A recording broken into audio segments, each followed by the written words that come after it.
ভাবছিলাম যে তখনই আর কোনো নিউজ দেব না, নিউজ না দিয়েও কিন্তু আর পারলাম না, থাকতে পারলাম না।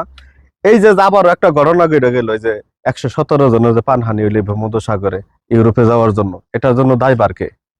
এটার জন্য দায়ভার হলো যে আছে একমাত্র সে, আর যেখান থেকে আছে তার ফ্যামিলি মেম্বার যারা আছে ঠিক তারাই কিন্তু এটার দায়ভার। তা আপনারা যে যে কান্না করেন, আমি কিন্তু কান্নার ভিডিও এর আগে করছি যে এই বিষয়ে নিয়ে কেউ কান্না করবেন না। আবার ভাবতে পারেন যে ভাই আপনি এই বিষয়ে এরকম বলতেছেন, যে আপনি শোকাহত না হইয়া দোয়া দরদ না করে আপনি এগুলা কি বলেন।